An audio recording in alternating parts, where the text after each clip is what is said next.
복돈사 아침 법문입니다. 오늘도 부처님 말씀 한 줄로 마음을 가라앉히고 하루를 시작합니다.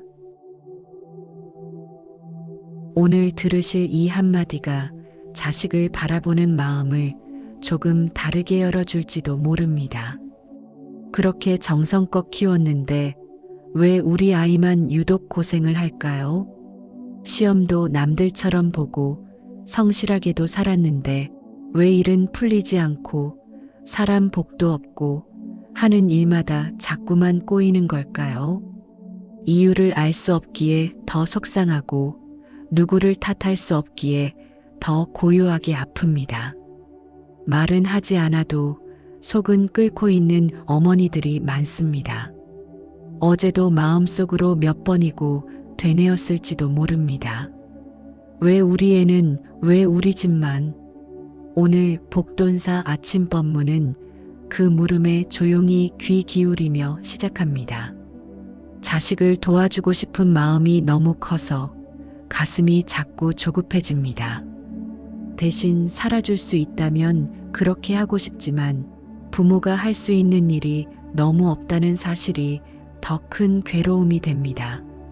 도와줄 수 없는 상황에 놓였을 때 부모는 스스로를 먼저 탓하게 됩니다.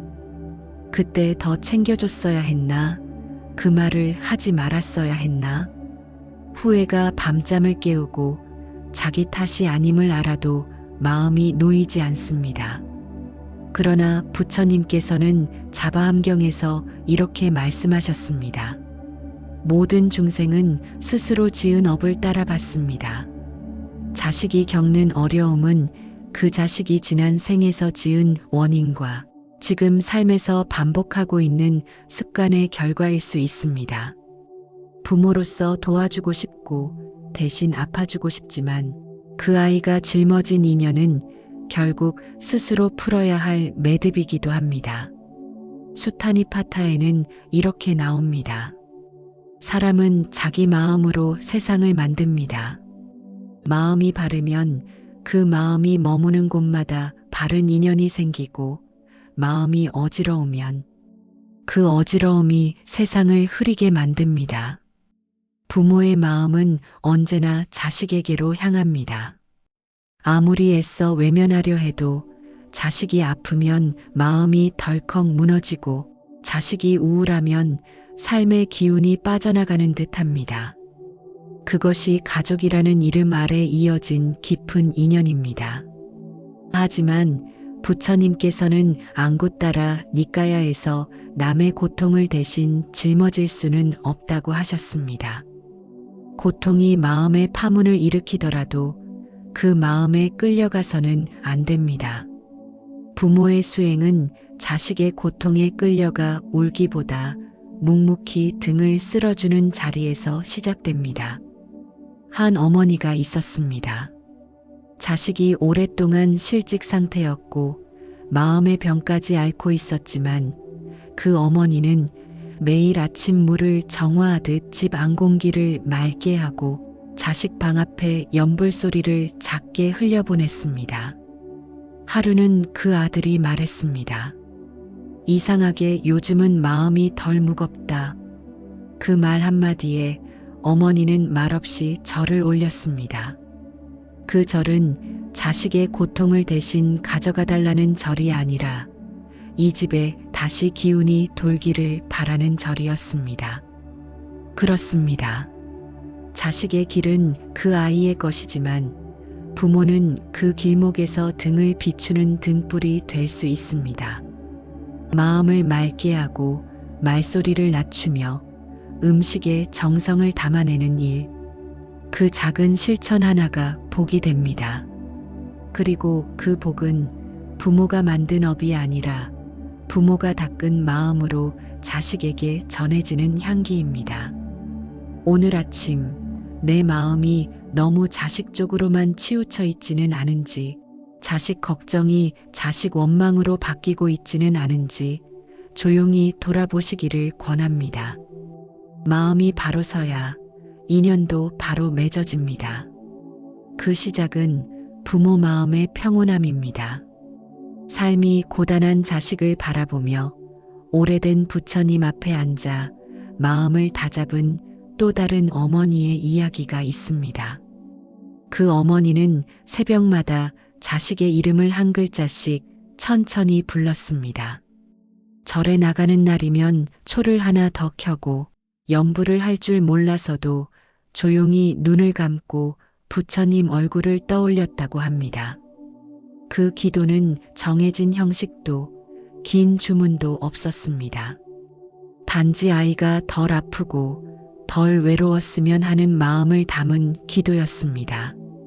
어느 날 자식의 얼굴에서 오랜만에 편안한 표정을 발견한 어머니는 말했습니다.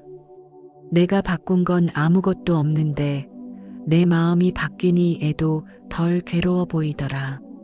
그 말은 복이라는 것은 어디 멀리 있는 것이 아니라 마음을 바꾸는 데서 시작된다는 사실을 전하는 듯 했습니다. 부처님께서는 법구경 제8장 천품 제백계에서 천마디 말 가운데 이로운 한마디가 있는 것이 실로 가장 큰 이익을 준다고 하셨습니다. 말이 많고 꾸짖음이 많은 것보다 짧고 부드러운 한마디가 마음을 바꾸고 인연을 살립니다. 자식을 위하는 마음이 너무 커져서 조언이 어느새 꾸중이 되고 걱정이 간섭처럼 느껴지는 경우가 많습니다. 부모는 도와주려는 마음이지만 자식은 그 말 속에서 자꾸 무게를 느끼고 죄책감을 쌓습니다. 이럴 때일수록 말보다 먼저 마음을 가다듬는 일이 필요합니다. 너 그렇게 살면 안 된다는 말보다 천천히 해도 된다. 너답게만 살아라는 말이 자식을 살립니다. 부모가 자식에게 줄 수 있는 최고의 선물은 돈도 기술도 아닌 따뜻한 한마디입니다. 한 어머니는 기도 끝에 자식에게 딱 한 문장만 말하기로 결심했다고 합니다. 나는 너를 믿는다. 그 한마디가 아이를 울렸다고 합니다. 평생 듣지 못했던 말이었기 때문입니다. 복을 짓는다는 것은 이렇게 작고 사소한 일 속에서 시작됩니다. 말 한마디에 복이 실리고 표정 하나에 기운이 머뭅니다. 오늘 하루 자식을 대하는 그 마음에 따뜻한 향이 배어나기를 기원합니다. 요즘도 음력 보름날이 되면 조용한 아파트 주방 한편에서 촛불을 켜고 기도하시는 어머니들이 계십니다. 누구에게 말하지 않아도 자식 이름을 마음속으로 부르며 부처님 전에 기도를 올립니다. 불자에게는 기도하는 날이 곧 인연 맺는 날입니다. 초하루, 보름, 음력 생일처럼 마음을 다시 다잡기에 좋은 날에 작은 촛불 하나 켜고 아이 이름을 불러보십시오. 염불을 길게 하지 않더라도 짧은 반야심경 한 줄, 천수경 구절 한 줄이 부모의 마음을 조용히 부처님께 모이게 합니다. 복돈사 아침 법문을 들으시는 동안만이라도 그 기도 마음을 놓지 않으시기를 바랍니다. 우다나에 나오는 말씀이 있습니다. 물속의 달은 맑은 물에 비치고 탁한 물에는 흐려진다. 기도를 드릴 때 가장 중요한 것은 자식을 위해 비는 그 마음이 편안하고 따뜻해야 한다는 점입니다. 자식을 위한 기도는 결과를 바꾸기보다 그 아이가 겪는 고통을 덜어주기를 바라는 간절함이어야 합니다. 초하루나 음력 생일처럼 인연 깊은 날에 가족이 자는 이른 새벽 부엌에서 조용히 촛불을 켜고 아이 이름을 부르며 짧게라도 염불을 해보시기 바랍니다. 기도는 부처님을 움직이기보다 나의 어지러운 마음을 먼저 가라앉히는 일입니다. 자식이 힘들어 보일 때마다 부모는 속으로 되냅니다. 내가 더 해줄 수 있는 게 없을까? 지금이라도 뭔가를 바꿀 수는 없을까? 그렇게 모아진 그 마음은 곧 복의 씨앗이 됩니다. 지금 당장은 상황이 나아지지 않더라도 오늘의 기도는 마음속에 작은 등불 하나를 켜는 일입니다. 그 등불이 어두운 밤을 밝히고 추운 날을 견디게 합니다. 기도는 멀리 있는 특별한 의식이 아닙니다. 내 마음속에서 아이를 떠올리는 그 순간 이미 기도는 시작된 것입니다. 오늘도 기도합니다. 내 아이가 조금 더 가볍기를, 내 마음이 조금 더 따뜻하기를. 오늘도 복돈사 아침 법문이 여러분 하루의 작은 힘이 되었기를 바랍니다. 내일 아침에도 이 자리에서 다시 뵙겠습니다. 고맙습니다.